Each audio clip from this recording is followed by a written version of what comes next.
Trump signed an executive order to block states from AI legislation this week. Also, 20 states are suing the Trump administration over H1B Visa application fees.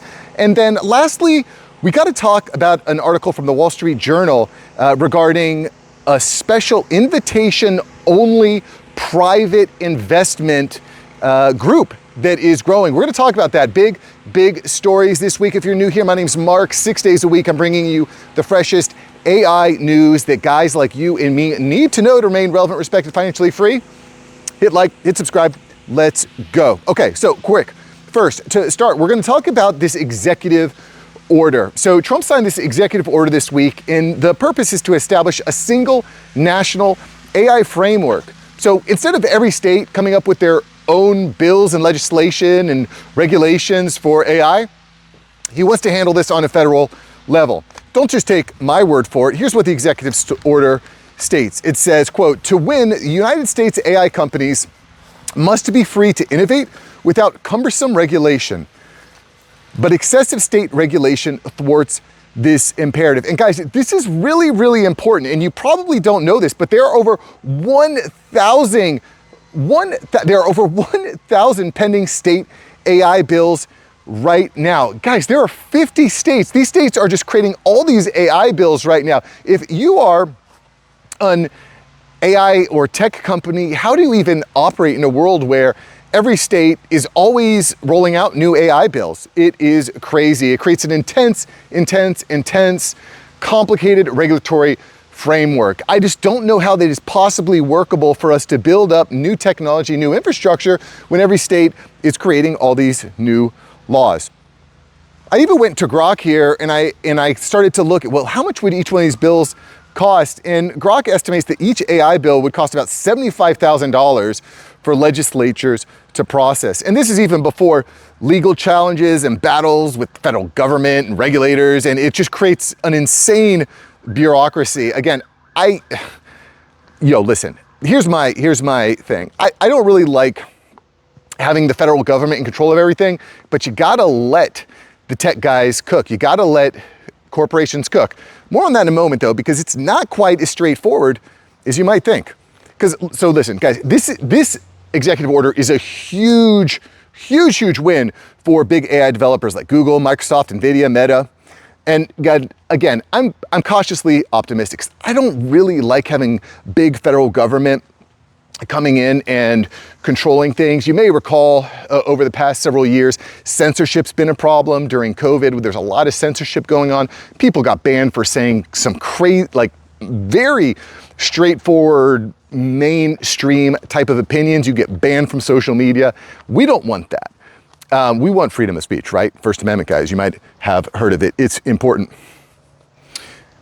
That said,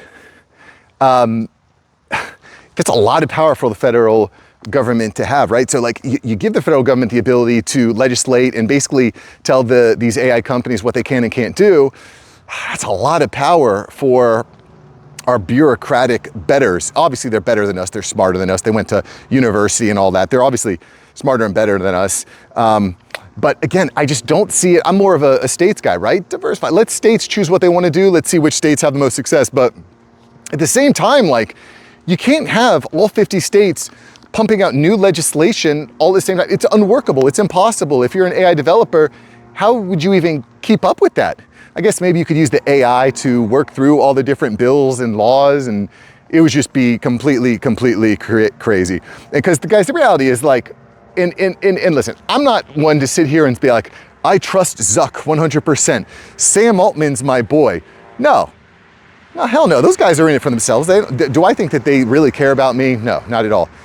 At the same time, I don't necessarily think that like Bernie Sanders or Donald Trump or Ted Cruz, I don't think those guys care about me either. You know, I think I care about me. I think my family cares about me. And I think that there is a necessary balance of power, and they're definitely jockeying it out. And the reality, guys, is we really need AI and tech to soar, because without these AI and tech companies working and operating, we'd probably be in a recession or even a depression for that matter. And as inflation soars, how else are we gonna get out of it?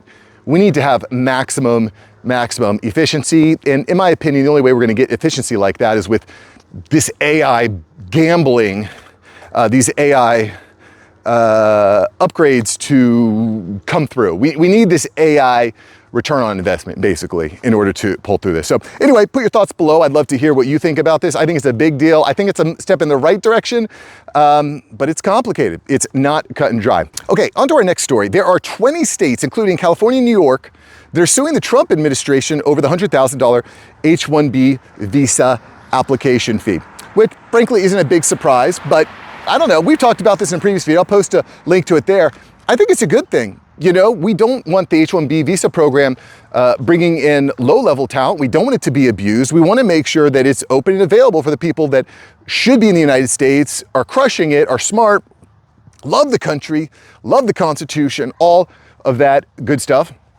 And we want to bring in high-skilled labor, people that can come in and teach Americans and better our country and build us up and turn us into a force for good. I like all of that. And I think that the $100,000 H1B visa application fee could be a good thing. All that said, let's look at what this lawsuit says. So the Attorney General, Rob Bonta of California says, quote, the $100,000 visa fee is devastating for all states, including California, and threatens the quality of education, healthcare, and other core services available to our residents.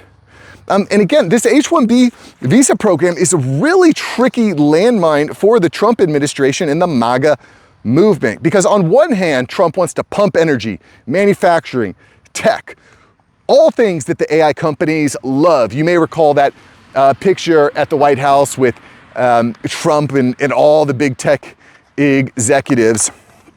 But on the other hand, he also wants to appease the America First people.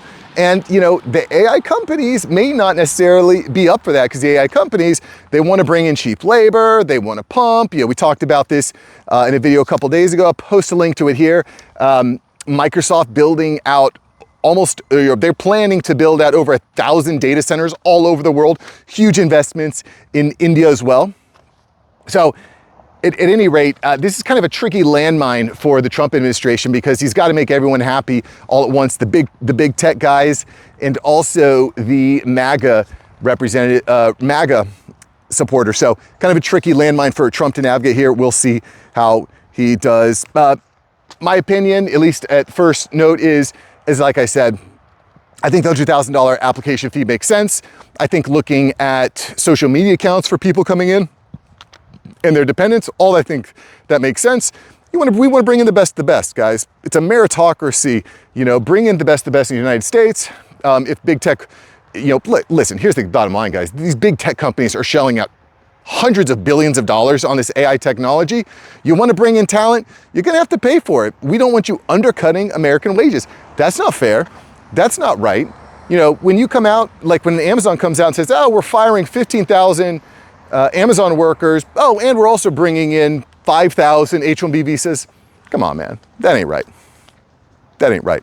And I'm not going to go totally in on the H1B visa program, but the reality, the big argument against it would be you're undercutting American wages in order to get cheap labor, and that ain't right. We want skilled labor. If you really want them, if they're really good, 100K, apply, bring them in, and we'll rock with that. Okay, third story here, guys, and I think this is a really interesting one from the Wall Street Journal. So the Wall Street Journal is talking about an invitation-only stock market only for the wealthy, and this is an interesting story. So here's how the article goes. It says, quote, this year's largest stock sale wasn't on the New York Stock Exchange or on the NASDAQ.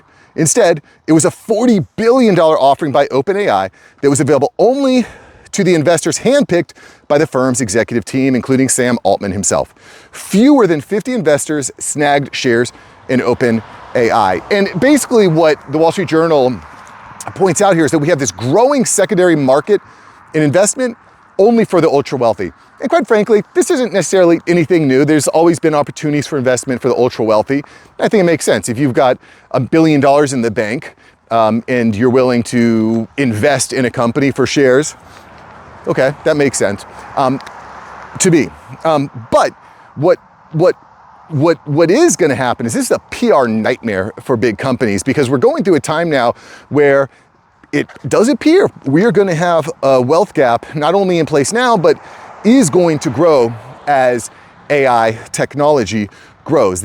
I do expect that the wealth divide is going to grow substantially due to AI, automation, and robotics. You're going to have the people that own the technology, you're going to have the people that use the technology, and you're going to have the people that stick their heads in the sand because they don't want to listen, or they're too afraid, or they don't think AI is a good idea. You guys are in a big, big trouble. You will be left behind, and that is no good. So you got a PR issue, you've got a wealth divide issue. All this stuff matters. And guys, listen. Here's the bottom line. At least for me, I don't really care if people get richer. Like, that's fine. And by the way, this is the history of the world. There's always been the haves and the have-nots. I think, at least in the United States, we've done a pretty good job over the past century, creating a middle class, and hopefully we can keep it. I think that's a good thing. So again, I don't care if people get richer, as long as I have financial freedom. I'm not worried about money. I can feed my family. My kids are getting opportunities. I'm able to do really fun and exciting things like go skiing or go to the beach or record videos on my phone. Like, these are all things that I really enjoy. And as long as I can do things that I can enjoy, I have purpose in my life, that's okay. There is this really powerful emotion here. And one of the things that I see in articles like this is saying that, companies like OpenAI and big corporations are greedy. They're greedy, and that is bad. And I would agree, greed is bad. But so is envy. There's this double-edged sword, right? So, if you feel like you have to accumulate, and you have to have all this money and be like Scrooge McDuck in your gold, your gold-filled bank vault, that's not good. Greed is not good. But envy is not good either. Going and saying that guy is too rich, give me his stuff at gunpoint, well, that's not necessarily good either. So listen, I know this might be controversial. I know some people may want to fight me on this. That's fine. The comments are a good place to do that. I'll respond where appropriate, but there's a balance in between. I don't feel like I'm greedy at all. I'm not envious at all. As long as my life is improving, as long as my kids are happy and accelerating and have opportunity, I'm good. I'm good. And I think, guys, that's why someone the other day asked, Mark, what are you even doing with this YouTube channel? That's it, guys. I want to help people just like you find opportunities and understand what's happening in this market, because AI and technology and this robotics game and automation, it's bringing open a lot of opportunities. There's a lot of new opportunities that are coming to people like us. The game is shifting, everything is changing, and there's going to be a lot of opportunities if you are aware and you're willing to work for it. So anyway, interesting stuff here. If you enjoyed today's video, like, subscribe, appreciate it. You'll definitely want to check out yesterday's video where we talk about Disney investing $1 billion into OpenAI. They're basically stamping the OpenAI flag, and there's a lot of implications for Disney. There's a lot of implications, again, for guys like you and me who want to win during this AI age. And again, it kind of continues along that idea of times are going to get bad. There's going to be a lot of short-term pain, but there are going to be lots and lots of opportunities for guys like you and me to win. I'm having an awesome year, this year, guys, and I'll probably record a video more about me and what I'm working on in the future, but I'm having a lot of fun. There's a lot of opportunities. There's a lot of new tech. There's a lot of new strategies. There's a lot of new AI tools that I'm using. I'm learning so much this year. I just feel like the opportunities that are presenting themselves and will present themselves are massive. And I want you to feel that same way. I don't want you to feel hopeless, because it can feel hopeless at times. And again, I just think that now is a really good time to double down, find the opportunities, because they will come to you if you put yourself in the right positions. I hope that's a good message of hope. I will check you on Monday. Thanks for subscribing to the channel. I'll see you there, boys. See ya. Peace.